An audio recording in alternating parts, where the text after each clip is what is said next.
साम का अर्थ श्लेषात्मक है। साम का एक अर्थ ये है कि साम यो वै शांतम शिवम वाचम तत्साम, जो शांत और कल्याणकारी वाणी है उसको साम कहते हैं। और दूसरा साम किसको कहते हैं? जो ऋचा पर गाया हुआ गान है उसे साम कहते हैं। तीसरा, एक तो वाणी साम है, कल्याणकारी वाणी, दूसरा उसका गान, वो भी एक साम की टेक्निक है। तीसरी बात कि साम जो है वो विस्तार को कहते हैं। जितना भी विस्तार हुआ है तो ऋग जो है वो पिंड है, साम जो है वो उसका विस्तार है, विस्तार का नाम साम है। और इसके पीछे एक रहस्य छिपा है, तो वो सामता प्रसाद जी का नाम है। तो वो साम उसको भी इंगित करता है। इस तरह से ये सोच के रखा गया हुआ नाम है, बहुत ही सुंदर नाम रखा है। फिर उसके बाद है संग। संग का मतलब एक तो है साथ चलना, संगच्छध्वम कि हम साथ मिल करके चलें, संवदध्वम साथ मिल करके बोलें, संगो मनानसी जानतम हम सबके मन की बात को जाने। तो एक तो सम का ये अर्थ है। दूसरा संग का अर्थ है सम्यक प्रकार से, कि जो बिल्कुल सुचारू रूप से जो क्रिया हुई है उसको हम कहते हैं संग। तो आगे जो नाम लिया है उन्होंने योग। तो योग मतलब आज योग सिर्फ कुछ आसन और प्राणायाम और इस तरह के कोर्स को योग कहा जा रहा है, योगा नाम से प्रसिद्ध हो रहा है। योग जो है वो कपिल महामुनि थे इसके प्रवर्तक, इस जो दर्शन की एक शाखा है योग। तो इसके कपिल महामुनि प्रवर्तक थे, लेकिन आज उनका कोई ग्रंथ मिलता नहीं है। आज जो उपलब्ध होता है वो योग दर्शन, पतंजल योग दर्शन के नाम से हमें आचार्य पतंजलि का मिलता है। तो उससे पहले योग क्या होता नहीं था? ऐसा नहीं है। योग यहाँ शुरू से ही रहा है। और संयोग, अच्छा योग जो है, सम्यक प्रकार का योग जो है, उससे ही तो सृष्टि चलती है। इसलिए वेद के समय में जो योग का अर्थ था, धीरे धीरे आकर के वो क्या होता गया, वो रूढ़ होता गया। जिस तरह से मृग शब्द है, मृगे गच्छति इति मृगा, कोई भी जानवर को मृग कहते थे, लेकिन धीरे धीरे क्या हो गया कि मृग नाम जो है वो उसके लिए ये हरिण नामक एक पशु के लिए रूढ़ हो गया। इस तरह से कई नाम ऐसे हैं जो कि शुरुआत में तो बिल्कुल वो सिंपल हैं, सबके लिए सहज हैं, लेकिन धीरे धीरे आकर के वो एक विधा के साथ रूढ़ हो जाते हैं। तो इस तरह से योग शब्द जो है ये भी रूढ़ हो गया है। वेद में जिस योग की चर्चा है और किस तरह से उस योग से आगे सृष्टि चली है, ये भी जानना आज का दिन जो है बहुत आवश्यक है उसके लिए, क्योंकि आज हम संगीत की बात भी कर रहे हैं और योग की बात भी कर रहे हैं। ये दोनों का ही दिवस है और ये दोनों का ही संयोग जो है वही एक्चुअली योग है। तो सृष्टि का प्रारंभ जब हुआ तो प्रजापति ब्रह्मा से कहते हैं कि उन्होंने क्यों किया, तो एको हम बहुत श्याम, मैं एक हूँ मैं बहुत हो जाऊं, ऐसी उसकी इच्छा हुई। तो उन्होंने क्या किया, सतपो अपतव्य, उन्होंने तप किया। तो तप के बल पे उन्होंने क्या किया, उन्होंने तप के बल पर 3 लोकों की रचना की। तो जब 3 लोकों की रचना की तो सबसे पहले उसमें जो व्याप्त हुआ वो शब्द था ओंकार, और वो ध्वनि थी और वो नाद था। तो आप देखिए जहाँ जहाँ आकाश है, आकाश का गुणनाद है, वहाँ वहाँ सब नाद जो है वो व्याप्त है।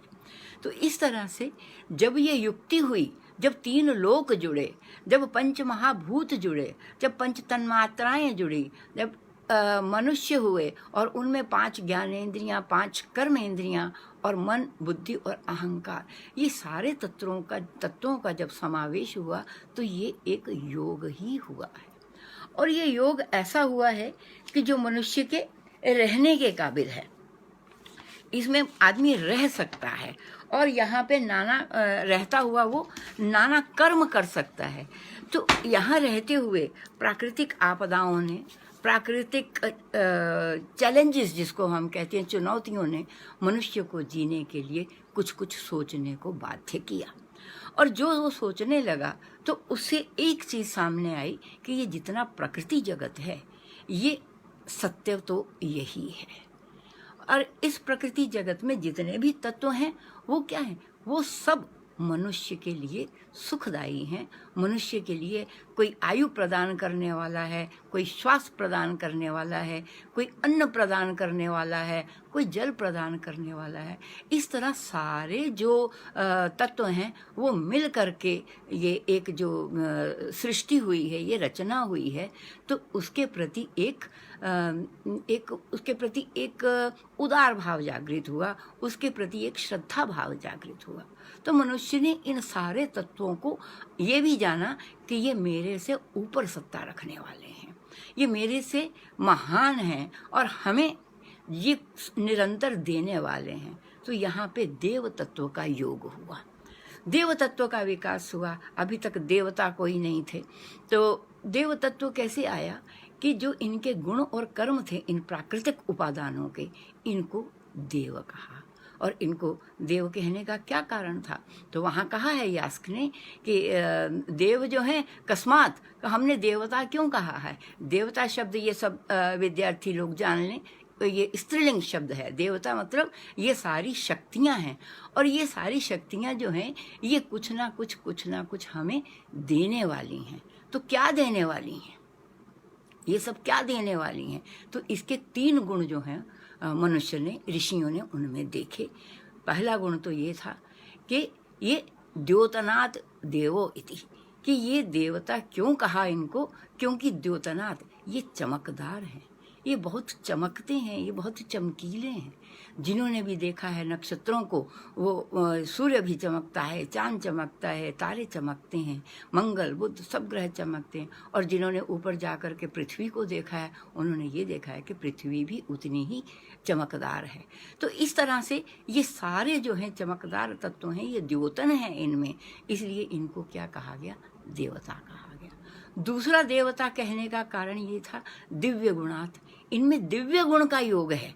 इनमें क्या है, इनमें दिव्य गुण है। कौन से दिव्य गुण हैं कि सूर्य में तपने की शक्ति है, आग में जलाने की क्षमता है, जल में गलाने की क्षमता है, वायु में सुखाने की क्षमता है, और पृथ्वी धारणी, सर्वलोक धारणी, सब लोगों को धारण करने वाली पृथ्वी है। तो ये जो क्वालिटीज़ हैं इनमें, ये सब में सबकी अपनी अपनी है, किसी में किसी का कोई आदान प्रदान नहीं है। लेकिन सब जब कार्य करते हैं तो एक दूसरे के सहयोग से कार्य करते हैं, योग से कार्य करते हैं। आकाश है, पृथ्वी ना हो तो जीवन नहीं है। मध्य लोक है, द्युलोक ना हो, सूर्य ना हो तो कोई जीवन नहीं। इसलिए सारी सृष्टि में ये अधिलोक अधिज्योतिष ये योग बना हुआ है। तो इस तरह से तीसरा गुण जो है इनका, एक तो हुआ द्योतनात्, द्योतन के कारण ये देव हैं, और दूसरा ये दिव्य गुणों के कारण देन है। और फिर तीसरा, दिव्य गुण होने के बाद साथ साथ इनकी प्रवृत्ति दान की है। ये हमेशा कुछ दान करते रहते हैं, देते रहते हैं। तो कहते हैं तरुवर फल नहीं खाता है, सरोवर पिए ना पानी। तो ये अपने से स्वयं ग्रहण नहीं करते, लेकिन सब क्या के लिए करते हैं, सब दूसरों को देते ही हैं। तो ये गुण इनका क्या है, दानात्। तो इस द्योतन, दिव्य और दान कर्म के कारण हमने देव तत्व की कल्पना की, देव तत्व का संयोजन किया, ये योग किया। और इसीलिए ये सारे तत्व जो हैं, प्राकृतिक तत्व, ये सारे देवता बन गए। लोग कहते हैं हिंदू धर्म में या सनातन धर्म में तो देवी देवताओं की कमी नहीं है। बात देवी देवताओं की कमी की नहीं है, बात ये है कि इनके पीछे ऋषियों की उदात्त भावना जुड़ी हुई है। वो जल को भी गंगा माँ कहता है, जल नहीं कहता है। वो पृथ्वी को भी पृथ्वी माँ कहता है, साधारण मिट्टी का या भूखंड नहीं कहता है। जो आकाश है उसको पिता का स्थान उसका रखा है। इसी तरह से सारे तत्वों को जो है वो उनको एक अलग अलग भावात्मक संबंध उससे कायम किया। यहाँ तक कि पशुओं को भी, गऊ को भी माता, है ना। और अगर कहीं पेड़ काटने की स्थिति आ जाती है, पर्यावरण का इतना को वो संरक्षण है, उसको मालूम है कि ये सारा योग बना रहेगा तो मनुष्य जीने के काबिल होगा। तो अब वो जब यज्ञ के लिए लकड़ी भी काटता है, समिधा जिसको बोलते हैं हम लोग अपनी भाषा में, यज्ञ की भाषा में, तो जब वो समिधा भी काटता है तो वो क्या कहता है, औषधे त्रायस्व माम, हे औषधि तुम मेरी रक्षा करना, हे वन, हे पेड़ तुम मेरी तरु रक्षा करना।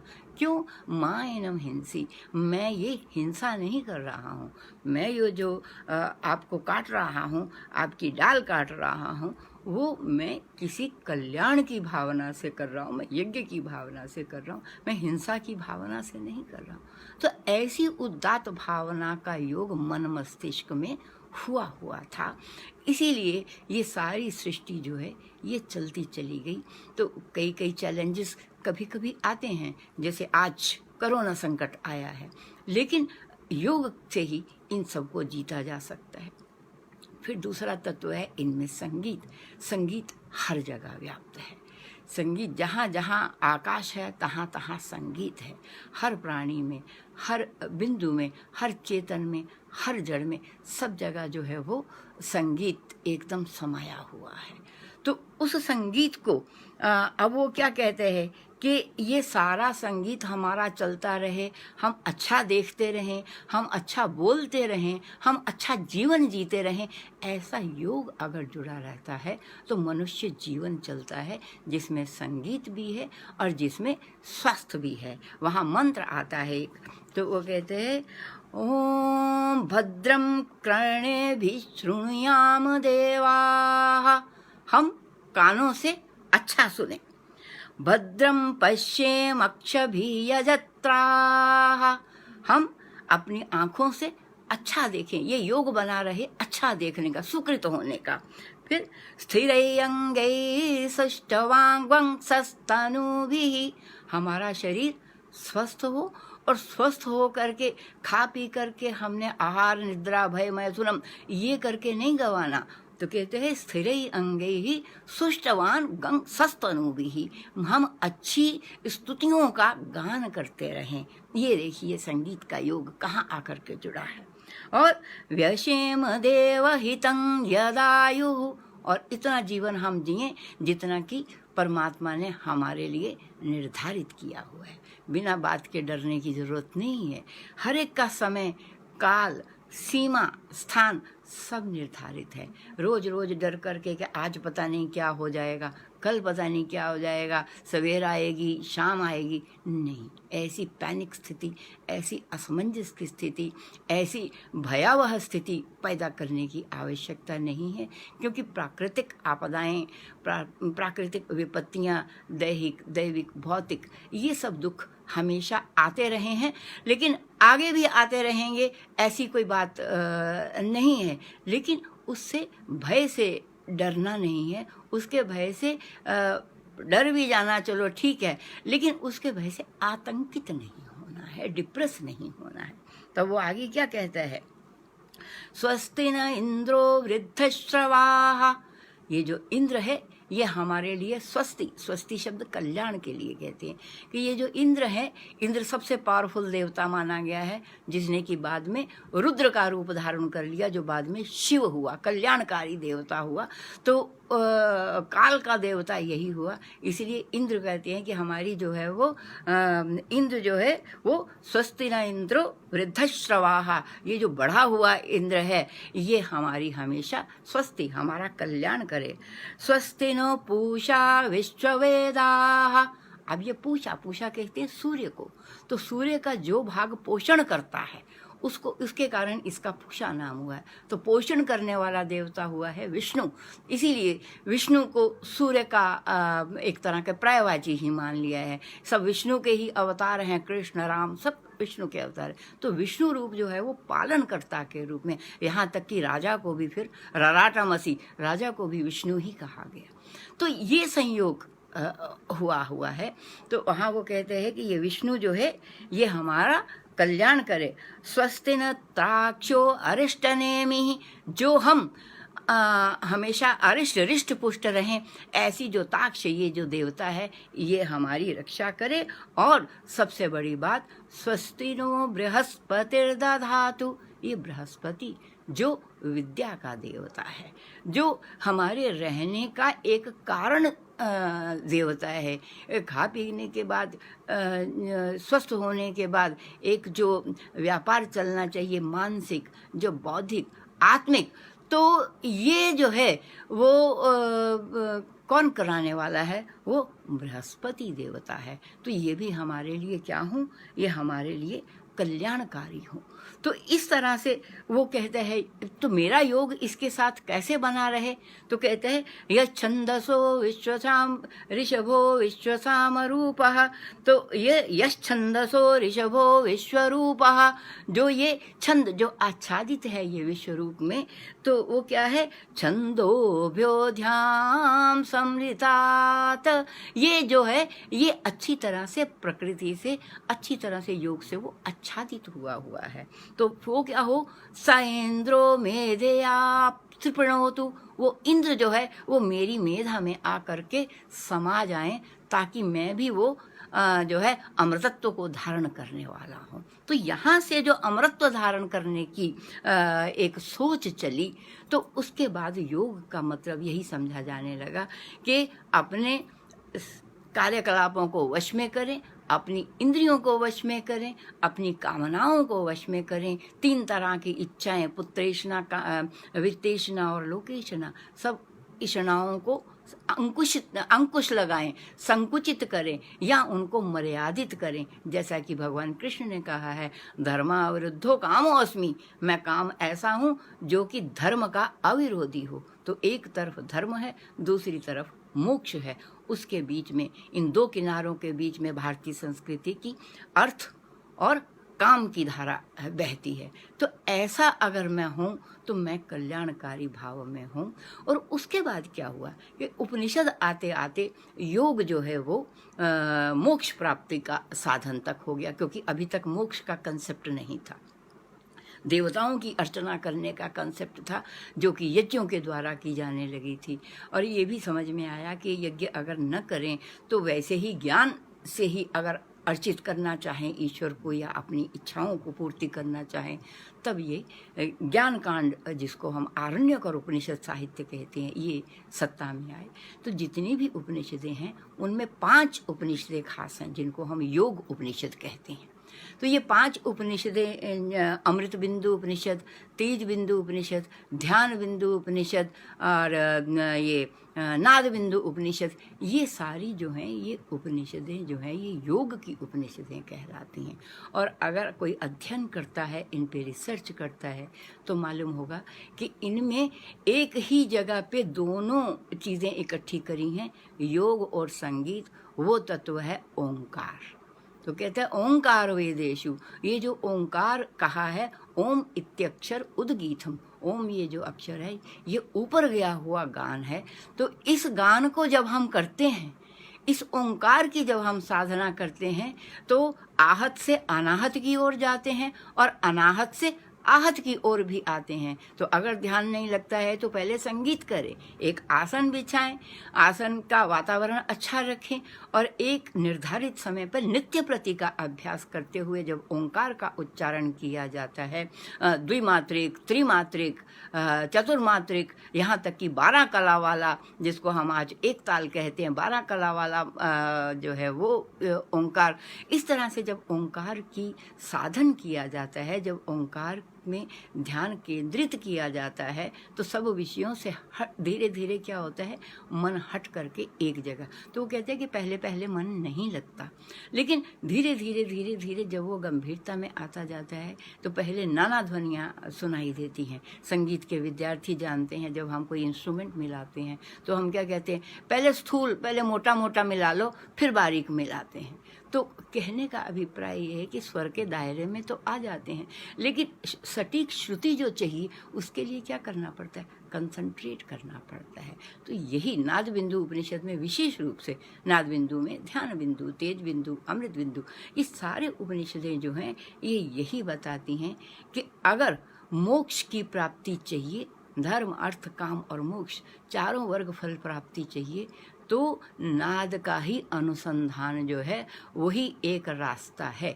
तो नाद का अनुसंधान का रास्ता कौन है? तो कहते हैं प्रणव प्राक प्रयंजीत, सब कुछ करने से पहले षड्ज और उससे भी पहले ओंकार की साधना जो है उसी से ही जो है वो सृष्टि बनती है और उसी को ही करने से जो है वो कर्म करने से आगे के आगे जो है मनुष्य आगे चलता है और उसका कल्याण होता है।